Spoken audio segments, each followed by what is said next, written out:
Yeah, how are you? I'm How doing have you well. been? Good, man. We had our first daughter, which is awesome. Oh, no. Okay. New dad, What, new like dad on the recently block. or? Yeah, 5. She just turned 5 months. Oh my gosh. Okay. So So yeah, you're in, yeah, super infant recent, phase. in the thick of it. Sleep. Reminds me of like old studio days or red eye flights, and but Yep. we're in good shape now. We're getting good sleep at night, and it's been awesome. Oh, no kidding. That's Yeah, great. So is she going down for like, is this your first? yeah, Okay. yeah, And is she going down for like the whole night or? yeah. She's putting in like 11 hours. Oh my gosh. It's That's amazing. amazing. Now she doesn't do well with naps during the day, but I'll take it. I'll take minimal naps during day to get 11 hours a night. So Yeah, that's cool. Yeah, that's a good trade-off. Yeah, like we're the opposite. Like our kid is always taking a lot of naps, but he Yeah. still doesn't sleep through the night, and he's almost Really? 3. Like I don't think he's ever slept through a full night. So Oh yeah. Okay. we're at we're a little bit over it, but Yeah. he's Yeah. I mean he'll get there eventually. So we're just trying to be patient with it. At some point. Yeah, it's been awesome though. It's funny, just not to get too down the rabbit hole in design, but I started nerding out on a ton of product and Yeah, getting into it and like, oh, what's the best stroller? What's the best looking stroller? But there's also a ton of opportunity in like baby, yes, especially apparel, and it's all kind of the sea of the same. And I'm like, there's something here. yeah.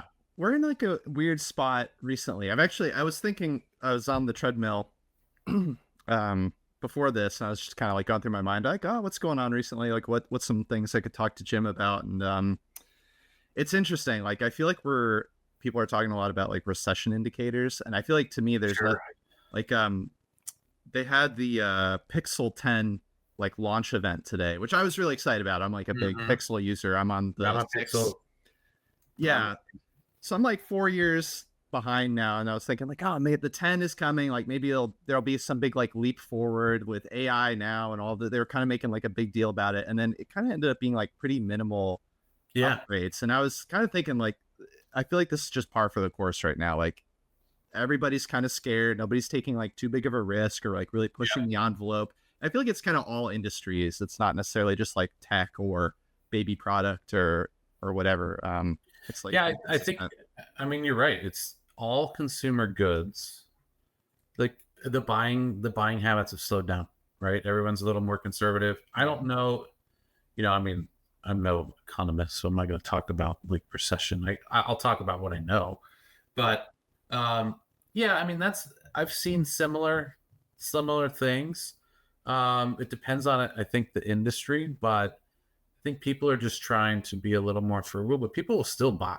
I mean, we've seen that at our at Grundon's, and people are still purchasing. They're just purchasing smarter, I think, and trying to make that make that 6 last until there's a 10 instead of going 6, 7, 8, 9, 10 Right. for new phones and new devices. And yeah, I mean, that's kind of been my read on it. There hasn't been a lot of, when you think through fashion or outdoor or footwear apparel, there's not really been anything like groundbreaking. Yeah. There's been some cool concepts, but yeah. I feel like Nike Joyride was the last one that I remember really like standing out. There was like this like Space Hippie. They were trying like kind of some of that recycled stuff, and then Joyride had come out, and then I feel like since then it's been quieter. But I'm also not like following those industries as closely. Right. Now that I'm not in them. Yeah. Nope. That makes complete sense. Yeah, I probably would say I probably follow less of the sport athletic world. I mean, I'm staying pretty close with fish and hunt and outdoor. with my background. But at the same time, like that trend, like there's not there's not really trend in that space. If anything, it's, I don't know, 3 to 5 years behind. If that. The fishing industry behind us, like probably what you're seeing at like OR, like more technical. No, I would say like behind athletic. Mm. It's all about really. I think what works within the fishing industry, and what seems to resonate like that depends on the brand, but the fishing is a large, very large sport, right? Very accessible sport. Um, doesn't matter, how you do it. Anyone can pick up a rod and go fishing. And for us, we touch on the commercial side of it, so the harvesting, the seed to table, and then also the recreational side. That's you or I just going out to the river and trying to catch fish.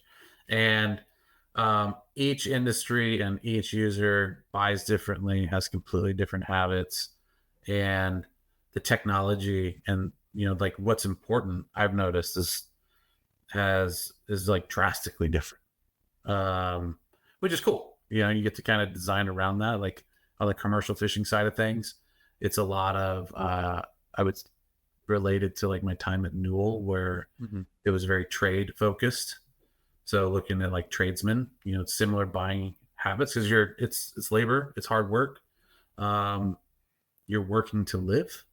You're not living to working to live. Yeah. You're Yeah. Working to live. So, and then on the recreational side, right? Like you're not necessarily relying on that for your livelihood. So you just have different spending habits. Yeah, that's super interesting, man. Yeah, I really want to talk to you about Sorry, I went on a complete tangent. So. No, that's awesome. I'm really excited to talk to you about what you're doing now with like run bins, and kind of like you've been specialized in fishing now for a bit. It's funny actually, one of my coworkers, he like just picked up fly fishing. Oh, cool. I was like, oh yeah, I know. I'm talking to this guy tomorrow, and cool. he worked at Orvis and these places. But dude, I want to like back up. Because I think you and I have exchanged a lot of like emails and messages, like for sure, probably over the course of like 10 years. I don't know, not like all the time, but maybe like once a year or something. I feel like I'm pinging you about this or that, but we've never actually like sat down and met or like talked face to face. At least virtually. But so I'm glad we could finally make this happen. Yeah, me too. I'm super stoked. But I want to back up. So I'm just curious, like, are you from North Carolina, or did you live there? Or North Carolina's home. I mean, so all the way back, family moved from California to North Carolina. Oh, okay.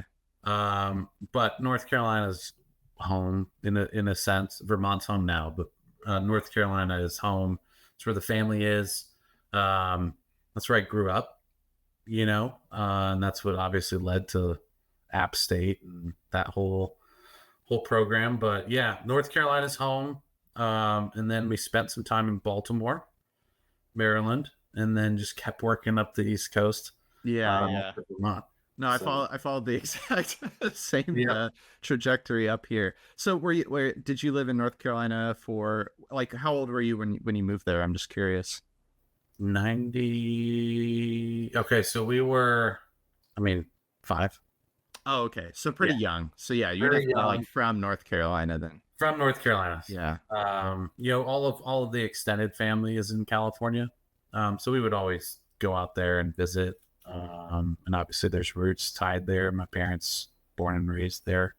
But North Carolina was always home. Charlotte was always the home. So got to see that little city grow up like crazy. Yeah, it's different now. It's a lot different. Yeah. It's like a major city. Yeah, it is. So and that was great. We grew up in a great little neighborhood, where you still played outside, and the dinner bell or horn rang and all the kids went home, and you're on bikes and like trying to sneak out at night to like ride our bikes to the grocery store for no reason, or like, what are you doing on Saturday? We're going to ride our bikes to the pool, and then we're going to Subway. Like that Yeah, was big. yeah. So That's the big deal. Yeah. yeah, like we're gonna go get a $5 footlong. Yeah, yeah. Yeah, I feel like growing up in the South, I always tell people like, yeah, there wasn't much to do. So Right. like a lot of like whatever I knew about the world or whatever was mostly coming off like the internet or like Yeah. whatever I was kind of finding, virtually. So how did you get into industrial design? And I'm assuming App State, like state school, but like what was Yeah. that path to getting I, started? I had no idea what industrial design was. I went up to App um, initially to pursue sports, had some knee injuries, realized that, Hmm. I liked physical therapy. Like I wanted to get into physical therapy, and then I wanted to get into graphic design. And then I realized that it wasn't where I wanted to be, and I really wanted to try to make some stuff. I stumbled into industrial design because I walked by a metal shop, and I thought, man, Ah, it'd be really cool to like blacksmith and learn how to do that. yeah. And how do you do that? You need to sign up for this major called industrial design. Um, so was kind of debating between that and architecture, and kind of flipped a coin, and whoever responded first, that's where I was switching the major to, and from there, the rest was kind of history. I loved it. Spent 5 years at App State, mostly in the industrial design program. The senior year, the super senior year, was really just studio, Yeah. which was great, honestly. It allowed me to work in restaurants, but still understand what it was like to not have the full-time school schedule. But I wasn't ready after 4 years. There's no way. I Like just, ready to take on a professional career? I think so. I Yeah. probably wasn't mature enough. For me, it was nice to have that slower bit of time just to work and focus on studio and just invest all into that, Yeah. rather than trying to fit 16 hours of credits into the semester, and half of it, or 6 hours, I forget what it was for, maybe, with studio. You're like, all right, let me just get this done. Like I could really dive into it. What was the program like back then? Because so App State is super interesting, and I find Yeah. myself like having to tell people about it a lot Right. because it's like a school that no one people I've worked with Mhm. haven't really heard of. But I feel like you were like super early. Like when I was going, there were very few people who had like graduated and gone Yeah. on and found design careers. It was like you, maybe like Seth Teeples, or Mhm. like two or three other people. And so like there weren't that many names I knew of like who do I talk to? Like how do you what is the Yeah. path to get from this school that is like in the middle of nowhere to Yep. a job? You know Yeah. what I mean? Oh, absolutely. Um, yeah. I mean, early, it was great, man. Like, I think in the moment, there was probably, I think, like, you were kind of an underdog. Um, right? You're going up against a SCAD. What were some of the other ones? Like SCAD, Virginia Tech, Virginia Tech, NC NC State. State. Yeah. Um, and it was Little App State. You're just this tucked away little mountain town. I mean, when I started there, town was still dry. Oh, no kidding. Yeah, Wow. yeah. So um, it was really good because it was all hands on. I remember, I think it might have been senior year, we got a CNC, which was like world shattering, super cool. It was all very hands on, um, kind of learned through trial and error. There Yeah. was some CAD courses, like, we tried to learn Rhino and AutoCAD, but there was no such thing as SolidWorks at the school. There was no 3D Wow. printing. There was no, um, it was kind of more classical, I guess, trained in the sense of not very digital. And you looked at other schools like a RISD or a SCAD, or Yeah. and they've got some awesome resources. Like, how cool would it be to go there? But in hindsight, no way I would have traded it. Yeah. Yeah, I learned so much just from experience. How much of it translated? I mean, I don't know, but at least the mindset helped translate it. um, model making, spray. You have to go through the trial and error of buying blue foam at Home Depot, and then learning on your own that when you spray paint it, like your model melts that you just Yeah. completely spent 3 hours on. You're like, oh, guess I'm not going to do that again. Yeah. Because like late 2000s, early 2010s, like there was some information out there that you could find, but like not much. And I think I was like 4 years behind you or 5 years behind you, something like that. So like we got a laser cutter in my junior year, and then I think we got a 3D printer in like my sophomore year. So it's like right at the start of like that program kind of starting to pick up momentum. Which is awesome. We were scrappy, and we were kind of like took pride in being like scrappy school that had this new program. The staff, the professors were great. And there were some great experiences of being able to go up to big New York City, and go to ICFF, or go down to the IDSA conference and try to represent the school. That was all really, really neat stuff. And I definitely have pride in coming from App State's program. I think more than if I were to come from a bigger program, if that makes sense. Yeah, for sure. It's funny, even more practically beyond that, the thing that, because I feel like I had like a chip on my shoulder about it for a while. Like it, not the most healthy thing, but one of the things I realized that was like a big hidden benefit was just how little debt I graduated with by going to that school in comparison to like a SCAD or like a CCS or Art Center, these other places. Like not like just being able to graduate and have like financial freedom was like a big piece of it as well. Yeah. For me. Oh, absolutely. Yeah. And it was actually I think the first sponsored studio for the program.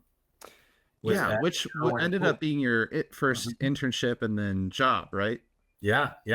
Unpaid internship.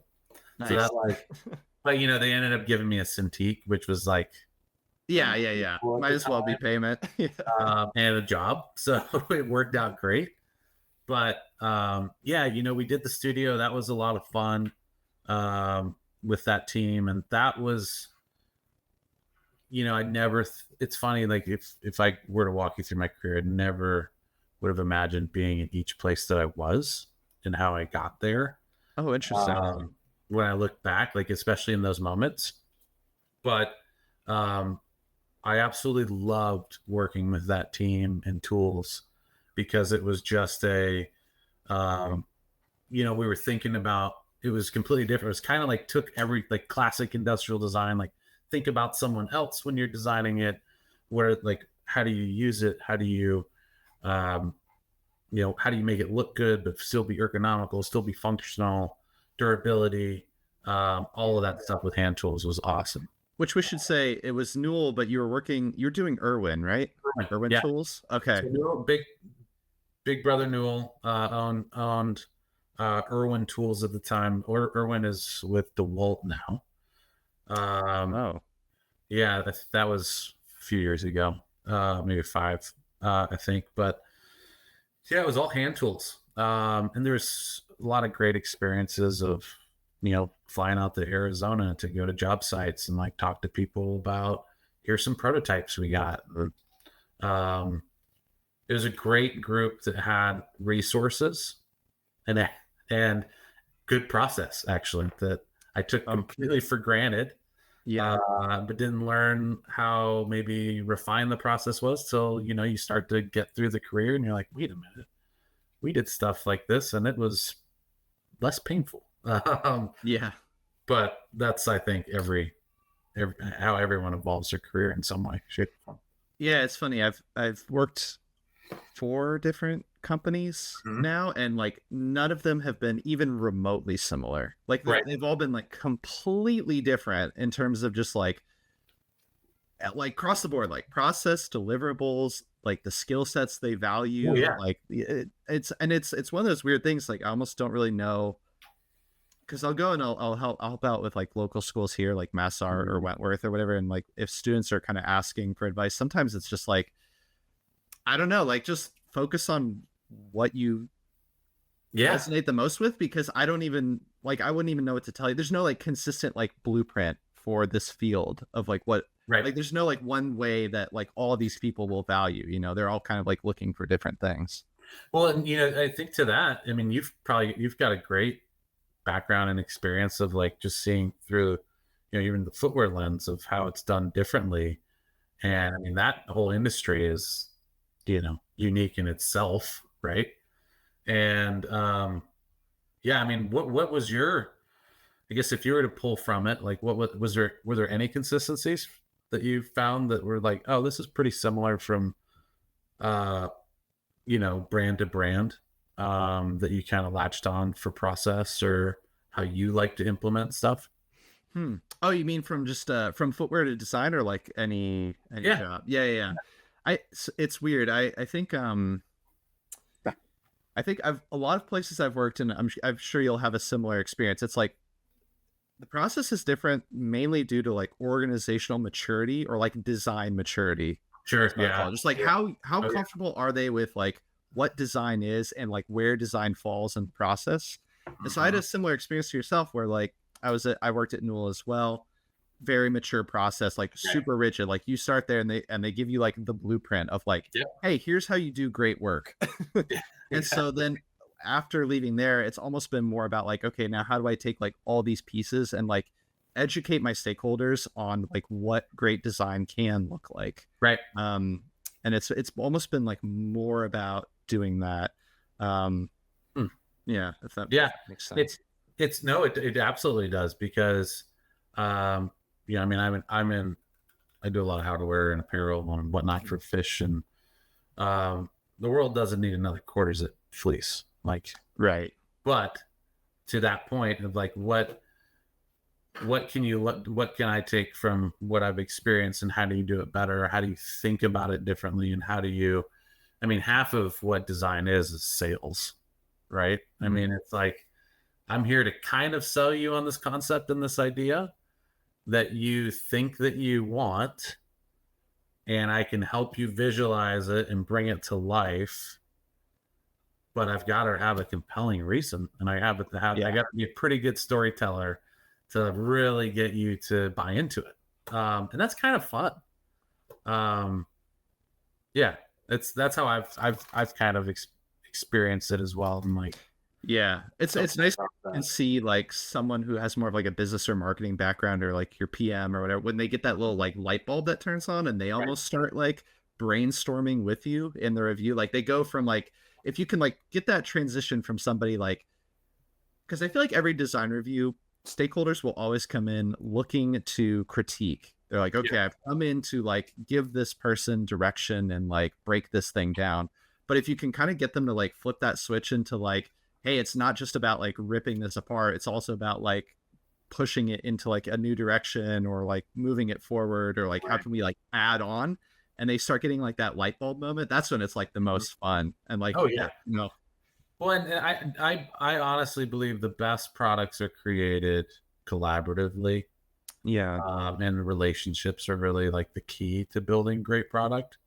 Whether that's at the factory or internally or even external kind of stakeholders, and um, if you don't have it, you're kind of in a silo. But man, that getting that click, and like all of a sudden, it's like you start to spitball, and you're like, oh, you know what? Like, yes, you could check your ego at the door yeah. to make the best thing that you can. Like where the that's where the magic happens. Yeah, for sure.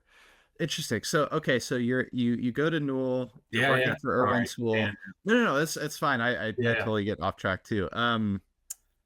There's also like no track. It's just a that's fine. conversation. So, but I'm also just really curious, because I don't you went through like significant transitions in Oh yeah. industry, but I don't know any behind the scenes of like why or how you did it. Yep. So what happened at Irwin? What did you end up leaving when they built the Kalamazoo office? I did. Okay. You know, it was a unique opportunity, Kalamazoo. Mhm. I had an apartment. Uh, I rented an apartment there, right next to Bell's Brewery in Kalamazoo, and was all in on going. was hopeful that maybe I could transition to some like the culinary team or try something different. Um, and it just kind of didn't feel right at the very last. So I was like, moving day was the next day. Oh my gosh. Movers were coming, but I had met someone, which is now my wife. Oh wow. Yeah. And it came down to I talked to a good friend of mine who was a Newell alumni, and I was like, "Hey, Jared, like, what do I do here, man?" Because it's I'm fresh in my career. I would think I was 5 years in. So you're like 25, 26. Yeah. Yeah. Yeah. And I was ready. I was like, I know that I'm like, there's no better time to move than now. Right. This is exciting. And he's like, you know what, man, I think you know what you should do. And I decided to cancel the move, figure out how to repay him, but also keep my job. This is like no one, I guess I've never shared this story. Keep my job and, still work for the brand, but stall the like inevitable move until I found another job, because I knew that if I didn't move, my job was terminated. Right. So yeah, I met Jessie, my wife, and we had only gone like 1 or 2 dates. She was looking to get out of Charlotte. I was looking to get out of Charlotte. At that time, it was Kalamazoo, and then I realized, like, let's maybe pursue this a little further and see if there's something else out there. So I started, like, I always wanted to get in the outdoor industry. I always wanted to do footwear. And so I started to do some digging, and part of that transition, as soon as I kind of canceled that, is I went and bought a ticket. I stayed in a tent, which was interesting. And I went to Outdoor Retailer Show. Oh, And no kidding. So Yeah. you just went to the show, kind of thinking about jobs and just kind of winging it. I wanted to figure out how to get into the outdoor industry. Wow. Because it was something I always wanted to do. Like, I had probably at the time, I love jackets, I love backpacks. Like, this is the coolest stuff. Like, these are amazing brands. Like, I identify with being outside. I love hiking, all of that stuff. I had just gotten back from a mountaineering school in Alaska. Oh my God. Yeah. I was all in on going outdoor, and I'm like, if I'm going to do the career switch, like, this is what I want. So I flew to OR to network.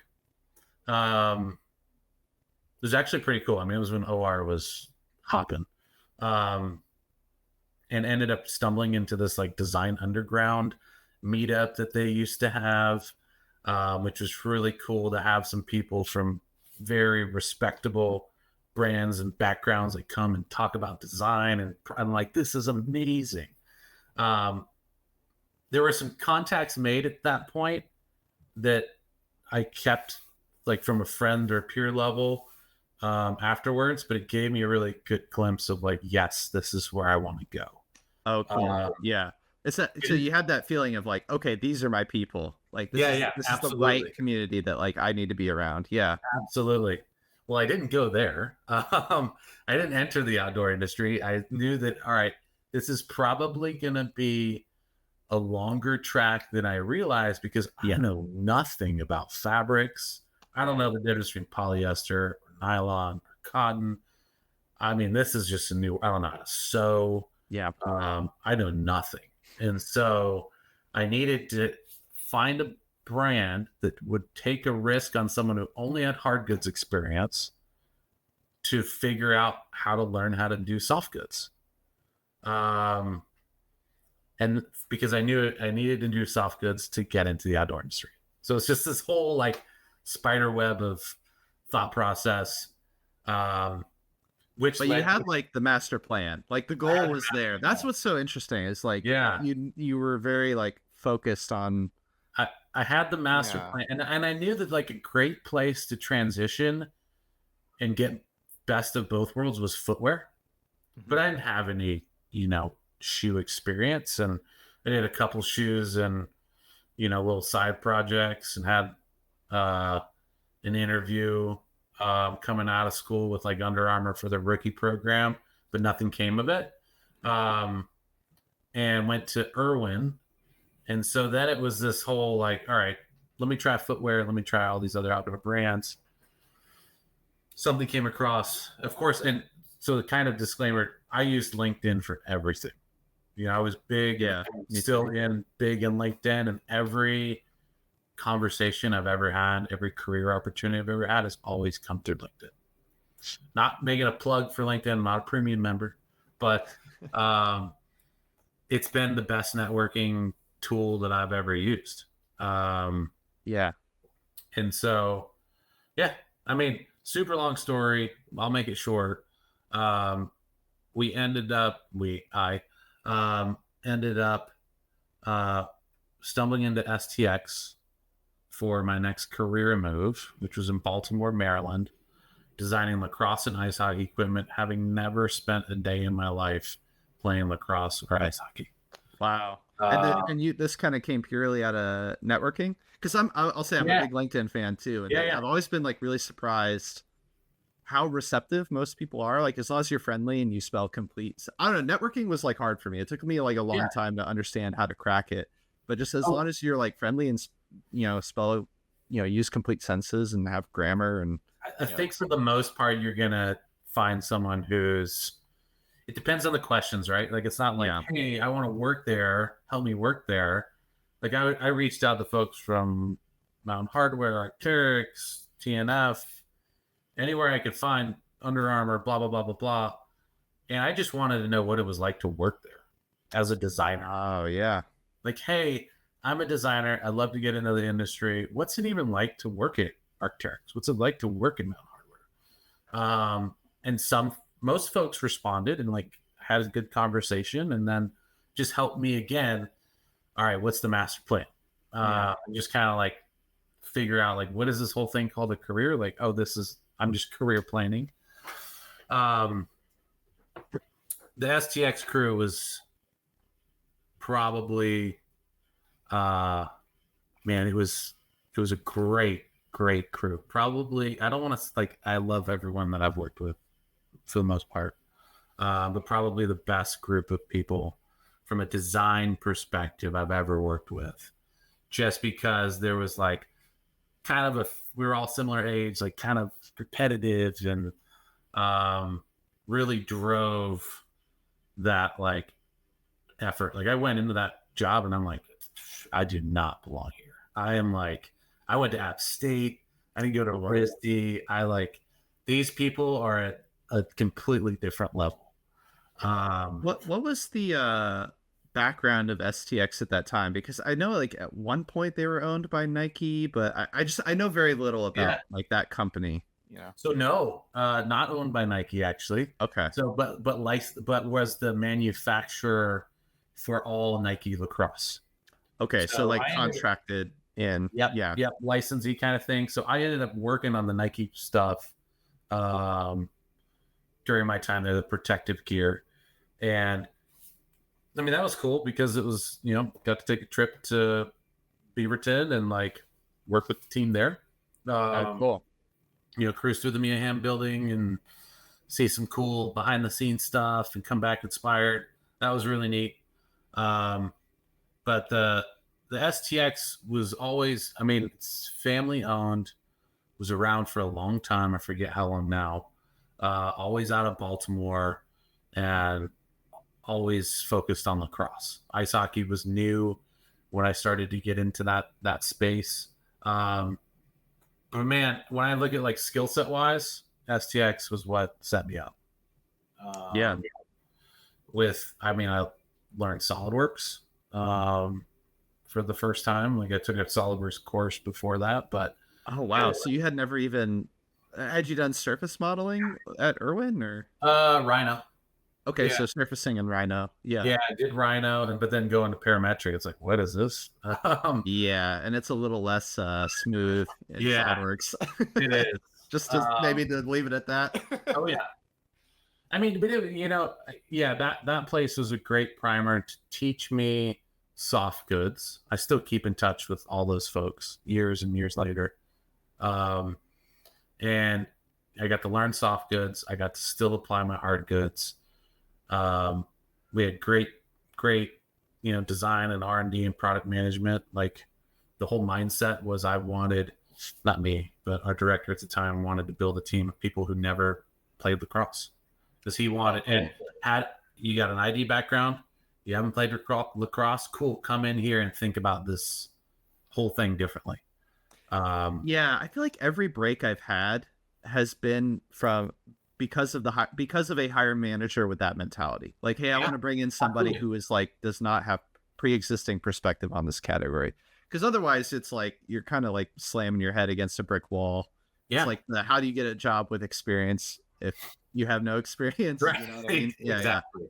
And it's that someone taking that risk, and I mean, I definitely took that to heart, the way that he built the brand or the team, because it was such a solid team, man.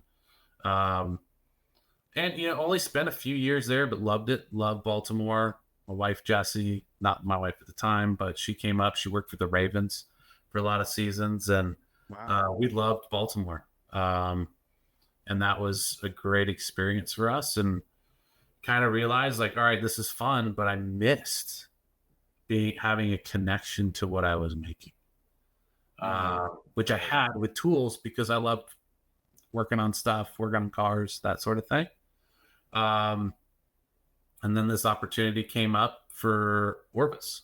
And the Orbis opportunity was really, hey, we want to bring design in-house for the first time. And what does that look like? Interesting. Yeah. I think the role was actually like a product developer role, was what it was called. Yeah, like they don't even know what industrial design is. Yeah. Gotcha. And I remember like that was part of the negotiations. When I started, was like, can I at least have a different title? Like, can I be an industrial designer or just a designer? I can't be a product developer, not at this point in my career. Yeah. And that was an opportunity to come in to a brand that was, it was like, how many times do you get the opportunity to go into a brand that's 160 years old and help them understand and value design and work with someone who believes in that, which was really cool. And that's awesome. How I got into starting to cut my teeth with true apparel and footwear. That's cool. So were you like designer number one, or was there anybody there? Number one, man. Wow. There was and kind of similar with how it was done, how things were at Grundon's, but a lot of it was, you hire out a firm, you work with some contractors, big names, small names, doesn't matter, but someone who's an expert in that field, who has experience in it, and that's who was designing. They had developers, to help bring it to life, but not necessarily designers. And I was kind of the first classically trained designer to come in and just see if we could like build a brand image and think about product differently and all that fun stuff. It was a great, yeah. So what was that like? Was it challenging? Did you make it a priority to grow the team? Like, I'm just curious, like because you were there for a while, right? 5.5 years. Okay. Yeah. So a good chunk of time. Yeah. Challenging for sure. Again, like I thought I knew, I was like, oh, I got soft goods. I got figured out. I've learned a lot at STX. I haven't learned anything. I mean, I did, but I learned that, there was like polyester jersey and PU synthetic leather. Because that's really all we used, and different foams. Yeah. When I got there to Orbis, I owe a lot of what I know now and have built my, my little niche career in fish to a gentleman, his name's Simon Chu, who taught me everything I know about fabric, construction, helped me understand. He was basically sourcing and development, kind of like my right-hand man at the time. And he helped us kind of bring everything to life. And between that and working with factories and trying to build those relationships and just asking questions, that was the only way I was gonna figure it out. And it was, I mean, it was a lot, right? Information download, but at that point in our life, my wife and I, Jessie, um, she stayed in Baltimore, and I went to Vermont. Oh, wow.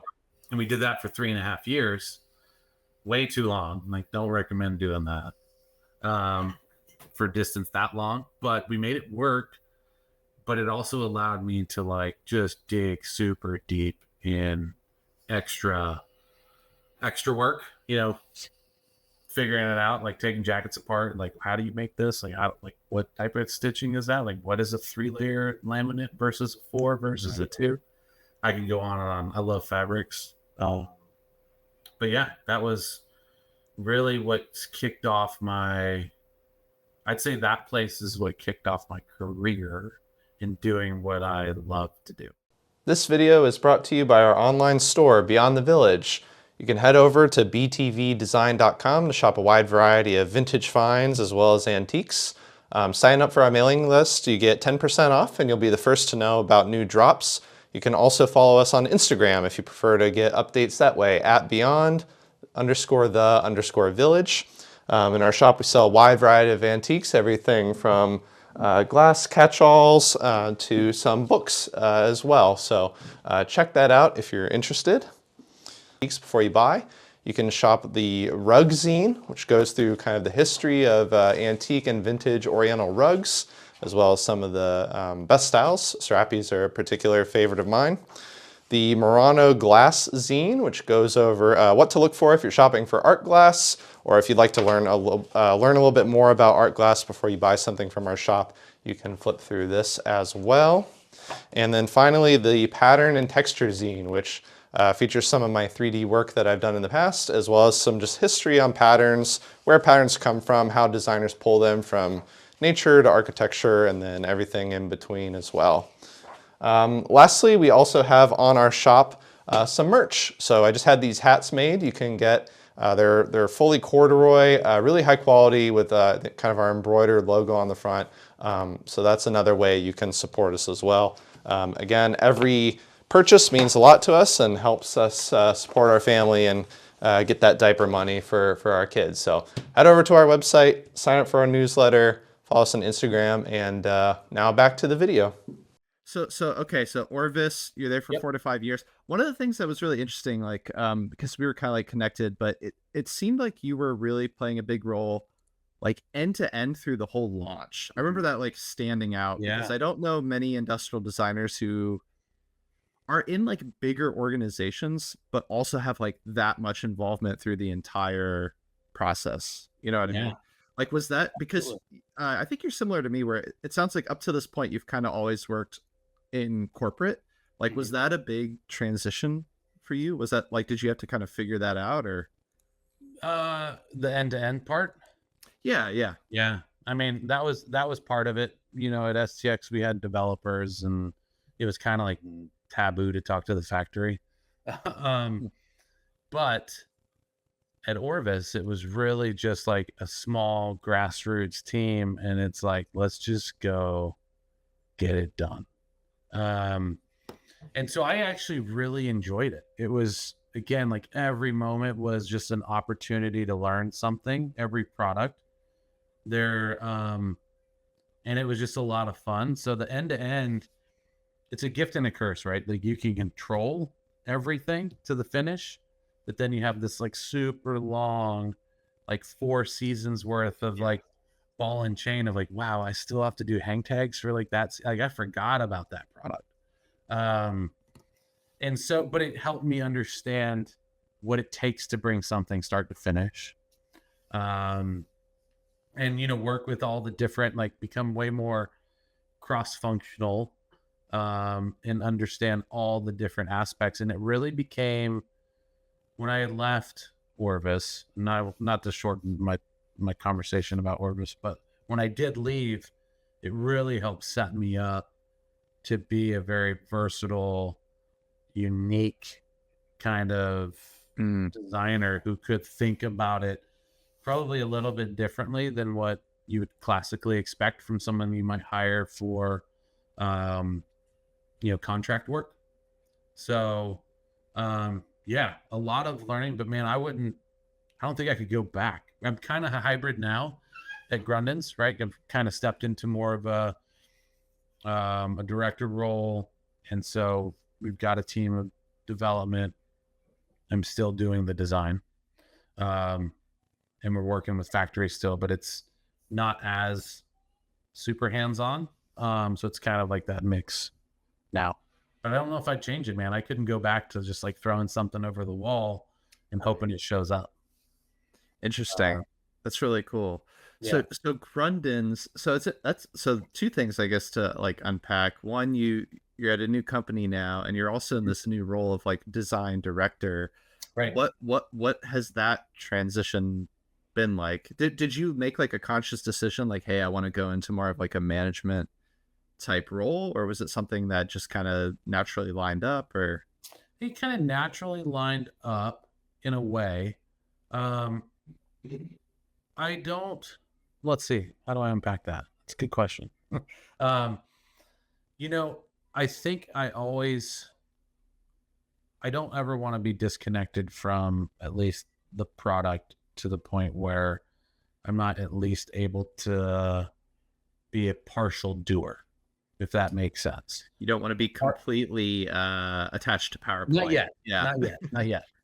And part of that whole experience was, and what I've worked on through here is, you do, as you go through and into the management and blah, blah, blah, blah, blah, you do have to do less, right? Yeah. Like, that's what the whole point. Trust people to do more, you do less. That's why I've kind of always liked more of a hybrid role. But for me, yeah, that transition, I wanted to try something that was new, but it was still somewhat familiar. So Grundon's was it felt very familiar, to your point at the very beginning. No brands are alike. It felt very familiar to the experience and situation I was in going into Orvis, but I had all the experience that I had built up at Orvis to then take on a similar task of bringing design in-house. So Okay. for me, like, for some reason, somehow within Fish, I just not stumbled, but I ended up in two companies that needed design, and wanted to bring design in-house. But doing that at, in an elevated role, meant a lot more presentations, a lot more numbers, and a lot more reasoning, but business reasoning. And I think that's maybe what I didn't quite capture, in hindsight. I didn't quite capture that at Orvis. I was in my sandbox, right? Like, I was like, man, I get to design whatever. This is awesome. Like, let's go make this jacket. This is amazing. We had a lot of fun, but I wasn't thinking too hard about margin or forecasts or how it's actually going to sell through, or how like putting data behind decisions. And my role now is kind of evolved at Grundon's, kind of director of product, like design development, product period. Where I'm kind of a little bit of a conflict of interest, in the sense of I'm playing project manager some days, I'm playing designer others, and working with our development team on other days. So it's unique. I think that while I'm still attached and doing the design work, and doing way more footwear and whatnot than I was before, I have definitely taken this chapter to focus on sharpening up the business side of my career, if that makes sense. Yeah, that's interesting. So what the other thing I was curious about is because I don't know too much about the fishing world, but at Orvis I know it's hunt fish, and then I think it was primarily fly fishing. Yes. Okay. And then Grundon's, it sounds like from what you've been saying. It's more like commercial fisherman focused. Probably the majority of our business is within commercial fishing. Okay. And so again, I wasn't looking for opportunities, but I'm also not the type of person to, because of the networking, like I'm not going to turn down a conversation Sure. for anything. And so it's always good to network. And so for me, I was like, wait a minute, when the Grunin's opportunity came up, kind of paused. I'm like, wait, so I can combine fishing and go in full circle back to like my time working with tradesmen at Irwin and tools. Yeah. And I can put those two together, and now I'm making product for fishermen who rely on my gear or the gear that we make to, for a living, to keep them safe, keep them dry. And to me, that was awesome. Like, I was like, holy cow, I get to, like, it kind of was full circle at that point in the career. And so that's what drove me there. Our CEO at the time also had an ID background, which was really cool. Like, I'd never worked for someone at that level that had an ID background. And so what that was like, and that was, I mean, at the beginning stages. So during his chapter at the brand, there was a lot of like, no, I'm still pinning up, like back all the way full circle of like pinning up on foam core, like doing true kind of like design reviews and presentations, showing the concepts. And we're still doing some of that now because I think it's still a great part of the process. But it was, really unique during that period in that chapter. And then from like a design perspective, have you found that there's like a big difference between Grundens and Orvis? Because like in my mind, like I'm hybriding them together, Sure. But like what would be like some of the differences in terms of just like the way you're designing the product? It's a good question because Grundens does dabble. We do work within fly fishing. But I think it boils down kind of like to what the company ethos is. So Orvis was about kind of like empowering people to embrace the outdoors through wing shooting and fly fishing. So there was a technical element to it, but it also was accessible. And within fish, we wanted to like really try to reinvent things that were going on in the industry for fly fishing, because the fly fishing industry was really boring. Like brown waders, it took forever to even just get the team to want to do gray. Like it was very old school. And so we had a great team, super tight team to go and try and create that and disrupt. Here's this old brand that wants to disrupt. Now moving to Grundens, it's just a different approach. It's like more of the approach of construction tools or trade product where durability is key. Durability is number one. A lot of it's materials related, but it also has to be very accessible. Fly fishing is probably the pinnacle for price point within the fishing space. Commercial fishing is the opposite, right? Like these folks, again, like if you have a bad season, all right, you still need gear to go out. You're earning your living every pot, every catch. And so money is really important. It's not disposable like it is in fly fishing. That's interesting because you would think, like in my head, I think, okay, commercial use, significantly higher price point because it's like it's fulfilling a job. Like this thing you're buying is theoretically like making you money, so you're probably going to spend more than you would on like consumer or this or that. But it's interesting. I wouldn't have even thought about that way, but now I'm almost kind of connecting the threads of like I feel like Carhartt is like that, like Dickies, like other sort of workwear brands where they do have these like really tight margin, low price points because people are, I'm assuming, just like blowing through their gear because they're using it super hard. And that is what's happening. And you need to make it accessible because really who's buying your gear it's not the captains, it's the deckhands. And they're gonna buy. They might. I mean, a lot of guys at Grundon's and a lot of the fishermen, like they're not going to spend $200 on a Polar Tech fleece. You know what? For that $200, they can buy 4 cotton hoodies and wear those in layers. And like that's kind of a little bit more of the mindset. So you're, and it's, I mean, man, I absolutely love working, and we do.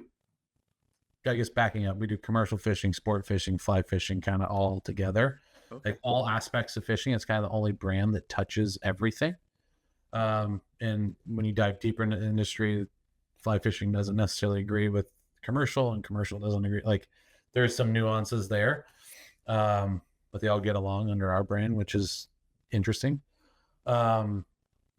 That seems like a great opportunity, Yeah. and like super exciting as like a director, because you can immediately see the potential of like teams in each of these, or like you can see the growth opportunity, you know what I mean? And like that's got to be like a good feeling, you know. It is, and like you can wear a different hat. Like I love working with the commercial fishermen that we work with, because I mean it's like, I mean they're just working hard, man, and they're putting their gear to use. They're not going to complain a lot, and they're just there to work, and there's like such a purity in that.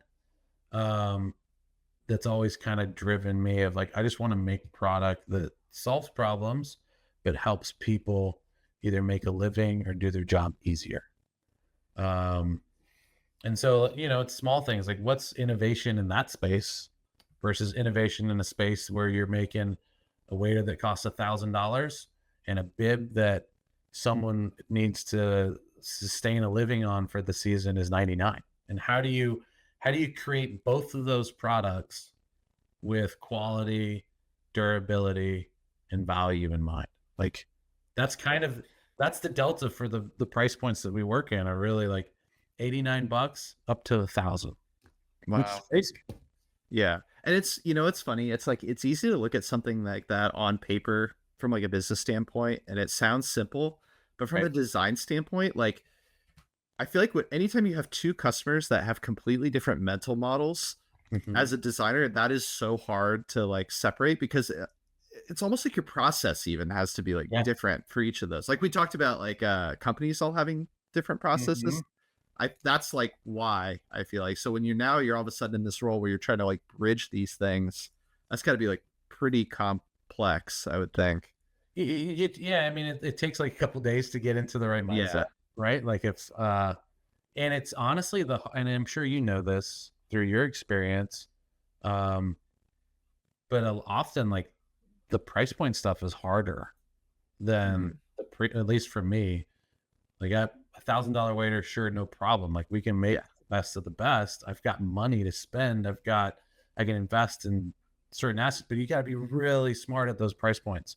Like where are you putting that money? It's not going to be in a 50-cent logo. Like I'd rather put that 50-cent screen print cost into a better fabric that's going to last longer. It's that sort of thing. So it's it's more designed for manufacturing, I think.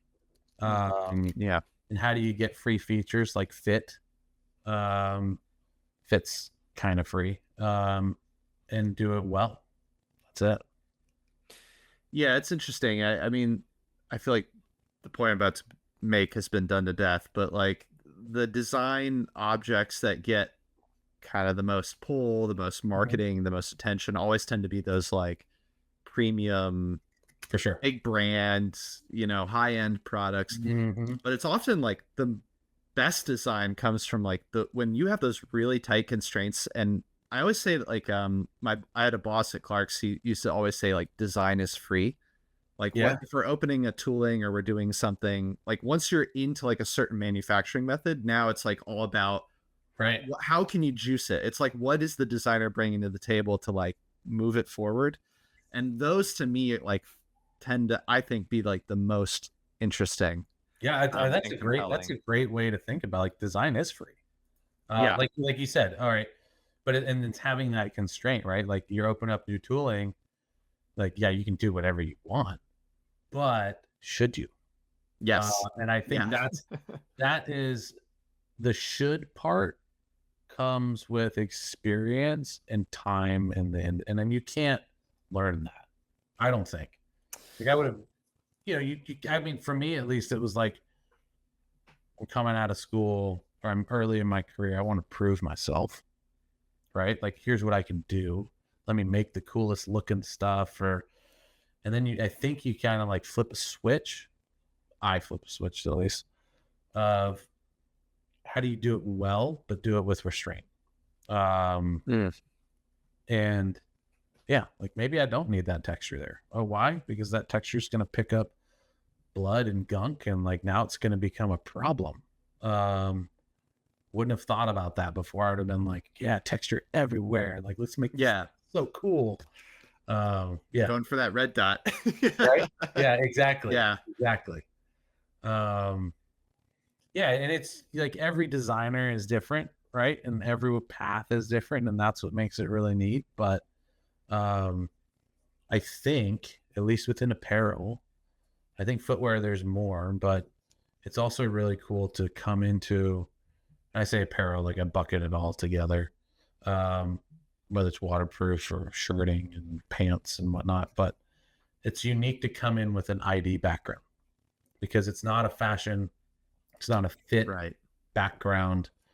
So you, I think, classically think about things differently, but there's so much you don't know.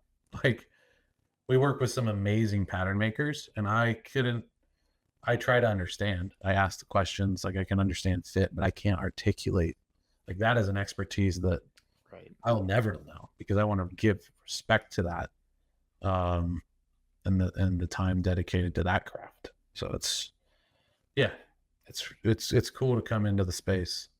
Yeah, that's really interesting. It's funny. I'm in a similar position now. I'm at Signify, and we do lighting fixtures for commercial applications. So it's like, hey, somebody's building a new office. It's going to sit, 5,000 people. They're going to put, hundreds of these like light fixtures per floor. So it's a similar thing where it's like cost is like when we interview our customers, we're like, what are your priorities? Like, what do you most value? Cost is like always like number one.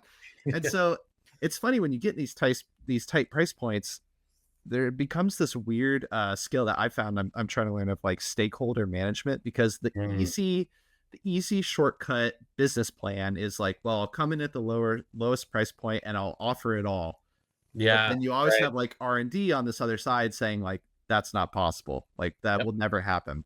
So I'm finding a lot of like this role of design where it's very much like, okay, here's like your food menu. You get to pick one appetizer, two appetizers, one entree. And it's like a lot more like guiding conversations in terms of like, where are we going to like pick our battle and like place our value, and like, how do we want to be positioned? And like, that is like super interesting. And then once you get that, then it kind of becomes that like design is free conversation of like, okay, now we're going to like really juice these areas that we've decided where we're gonna spend our money and prioritize. But I love that, man, because that is exactly to me, like that's exactly what it's about. And there's just as much fun in a different way about designing products with a budget than there is to have no budget. And it's a different mindset, and it goes back to storytelling and selling, and how do you do it and do it well. It's really neat. Have you translated like some of your footwear experience into that, like what you've learned there in process or execution or ideation in footwear? Have you been able to bring that in? Yeah, it's an interesting question. And, it's funny, it's challenging because it's very hard. And I don't know if you probably have, I'll be curious if you have a similar perspective, but like almost a mirror, because like footwear does not really translate super well to hard goods. Right. There's a lot that you can pull, and there's so much value. I think there's like a lot of cool insights and things that you can bring in, but I find it's a lot more about kind of like you were saying, like selling it in the right way, because it's very easy for people to, I think, stakeholders, internal, external, whatever, to like brush it off and say, well, that's like a footwear thing. That's not really like relevant to what we're doing. But the thing I think that's particularly interesting about like apparel, footwear, kind of these more like textile, fashion-y sort of driven categories, is because there's, I feel like, less utility, IP and patents and like really like truly unique engineered features. You have to like really push on a design level to create differentiation, and it's like subtle stuff like you're saying, like texture plates, CMF, like little details to kind of like make something unique. And then usually it's kind of, you have this sort of sum total parts. So I feel like that's really the big thing that I found really useful to bring in, is a lot more of like the storytelling. On the surface, it always starts with a conversation of like, well, Ray's got a background in soft goods. Maybe we can do some kind of soft good thing. It's like, well, it's less about that, because that idea is kind of loaded. Like we're not going to just like totally change our like supply chain and manufacturing, and we have no engineers who have experience in this. So it's less about like, hey, bringing soft goods to a hard good company, and I think more about like looking for those little like differentiators and like process and like design details, and kind of like pulling those into hard good products. And that it goes. So I try to use. We use it here, but it's like 10 foot, 1 foot, 1 inch. And you know what I mean? Like, it's like, what's it look like at 10 feet? What are you picking up? What's it at 1 foot, and what's it at 1 inch? And if you miss the 1 inch part, it's like, all right, cool. It's like, looks kind of like the same, but it's got a different logo. It's that 1 inch that I think, and it does not like literal, like it doesn't have to just be zipper pulls and, small details, but it's that little bit of extra effort. Like, you get to the goal line, sports analogy, and like, man, if you can't drive it home and get that last little yardage for touchdown, it can fall apart fast. And you can also make, and this is part of the frustrating part, I'm sure you've experienced it over your years, and it's no company is immune to it, but part of the storytelling, it does end with you at some point, and it's up to someone else to translate your story for the product. And also, you've got to somehow communicate what the last 18 months have been and where it all started, and let someone else tell that story. And sometimes it doesn't work. You can make a great product, and if the marketing falls short, nothing you can do about it. Yeah. And I find it's like, especially paramount for like B2B products, like commercial products, because, and I don't know if this has been your experience, but what I'm finding B2B is, for whatever reason, the strategy tends to be built a lot around the spec. It's like, okay, the technical specifications of this thing that we are bringing to the market, is it better than this other technical specification? Whereas like consumer products, it's way more about the storytelling. It's like the emotion. It's like designing for emotion. And I think it's like, in my opinion, like you need both. And I think if you can go into a commercial industry where it's all about spec and you bring that storytelling piece, like I think it really helps the business stand out. And like I said, like it isn't free, because I mean, like, we got to have some sort of marketing budget conversation, but especially with like AI and a lot of the tools now, and just how democratized everything's getting, it's like, listen, if you just give me permission, like I can go do this, and this, and we can improve it. So, I'll admit I have not given any time to AI, and I probably should. Oh, interesting. Yeah, I've kind of been, I've like dabbled, and I'm like, I don't know, like, am I really going to invest the time to figure out like what Newark or Viscom or something like that? But I'm so curious about it, because I think you're pretty versed in it, right? Yeah, I'm pretty deep.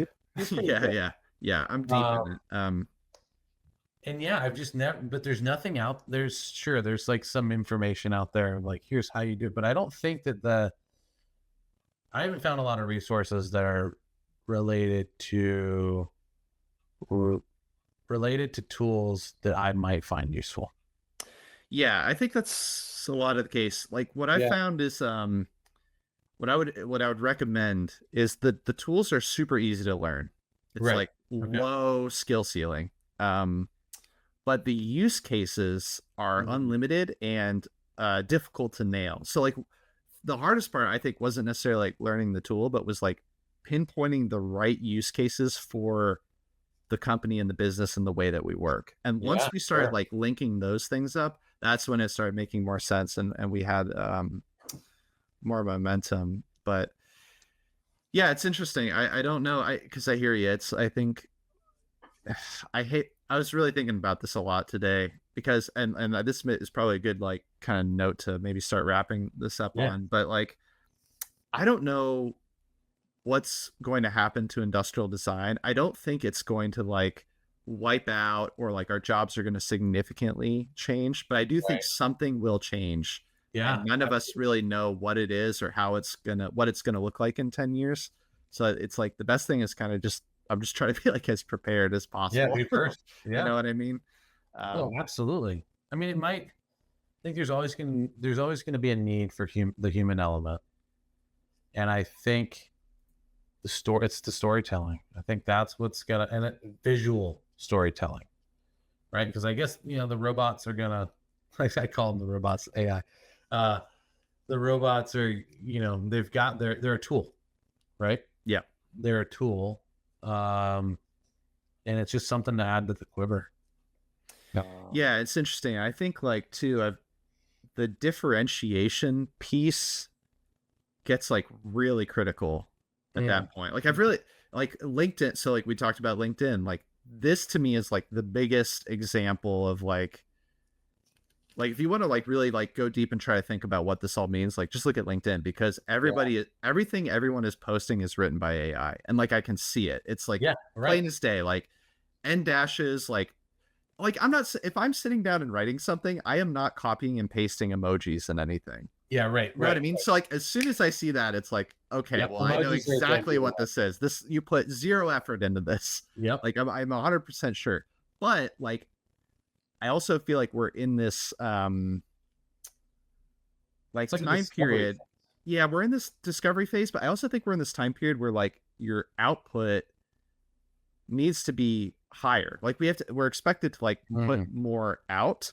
That's the thing I don't have an answer on yet, but it's just like, how do you thread that needle of like amplifying with this stuff, but still kind of keeping like authentic, like voice. That's tricky. Well, you're absolutely, dude, you nailed it. Like output is real, and it's not like the classic industrial design ways of you've got time and you've got interesting. Because the I think like even like let's remove LinkedIn, like the kind of like writing element and take it like to design. The business case is too good.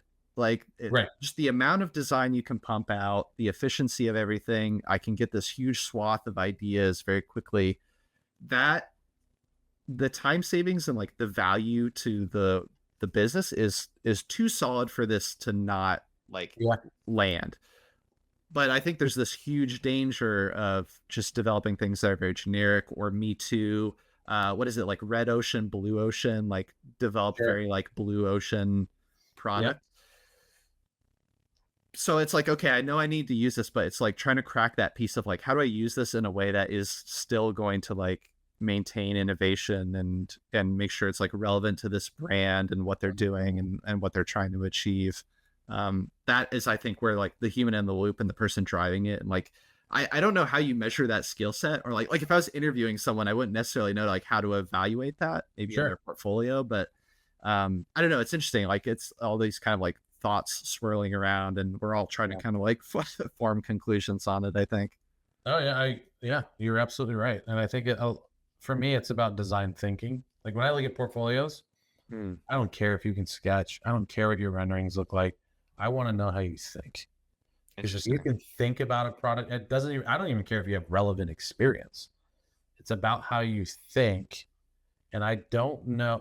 Yes, AI will have its place with all of that, but maybe I'm a little nostalgic in thinking that that's going to be the element. I think industrial designers are going to have to hybridize, right? It's not going to be like you're going to have to pick up more skill set, like we've talked about all night. Yeah. But it's the thinking aspect and how to process it differently that only comes from experience and human interaction. That's for me what's going to help separate it. Yeah. So I think that's the question I want to ask, and maybe this is what we'll wrap up on, because I'm sorry this has gone like way over, but Okay, sorry. Oh no, I don't want to. If you have things you need to do, you guys said you have a 5-month-old, so I feel like conscious I of can that. hear she's going down for her bed right now. Yeah, we're coming up on that time too. But so, what do you think is like the right thought process when it comes to like designing something? Like, is there like a right way to do it in your mind? Like, is there a certain type of, or like a certain path of thinking that you look for as like let's say someone's listening to this and they want to work at Grundon's. What is kind of like something you look for in portfolio then? Everyone has their own way of thinking, but if I were to give you an answer to that, I would say yes, there's not a wrong way, but I think there's a better way. That sounds super egotistical. So no, I'm curious. Like, so like, what would that look like? Yeah. So for me, I think what I look for is like, everyone can have a brief, like you can write them, someone else can write it for you. It's how you visually communicate the idea and what effort you put in prior to visualizing the concept or the idea. So I'm more concerned that you're going to take the initiative to go figure it out, right? It's problem solving. Like, we're visual problem solvers. Industrial designers are visual problem solvers. We just happen to also be part sales, and we can draw and color. Like, it's an oversimplification, but how do you take a product or a problem, go do what you think needs to be done in your own way, in your own process, to come to a conclusion or concept ideas that are thoughtful and that address the problem at hand and don't create new ones. Like, it's layers. It's all about layers. I can give you a brief of like, hey, design this Daikin remote for our mini split differently. And the way you're going to think about it's different than myself, than someone else, but it's that journey in what you take to get there. And I'm okay if I want people to get caught and hung up earlier on, and not just speed to the result and be like, oh yeah, like no problem, this is the answer, it's looks like an iPhone. Like, let's think about it different. Like, what are you fixing? What are you solving? Because the world doesn't need more junk and shit and quarter zips. Like, let's make better product. That's what we're here to do as designers. That's why I got into it. Yeah. Does that make sense? Yeah, man, for sure. It's funny. I put this like quote in a presentation at one point that we were doing a project that's like more research driven. I think it was like Einstein or something, but he said it's like, if I had an hour to save the world, I would spend 55 minutes determining the problem and then 5 minutes solving it. Yeah. Which I feel like is pretty reflective of like what design, like good design typically looks like. I agree. Like completely. way more research driven, like starting with the customer, like deep interviews, good surveys, good data. It's kind of like the AI thing. It's like the better the input, the better the output, Absolutely. And for me, like when I go back to portfolios, like you can learn key shot, like the technical skills you can learn. It's how you think about it. That's the most important. And that's that upfront. Yeah, I think that's it, man. That's a good note to end on. If people want to find you, what's like the best way to get in touch? I got a little website. Okay. Jkersh, JKERSH.com. Just kind of like a portfolio with a contact me and, the usual. There, LinkedIn would probably be the best way. And reach out. Like, I'm an open book.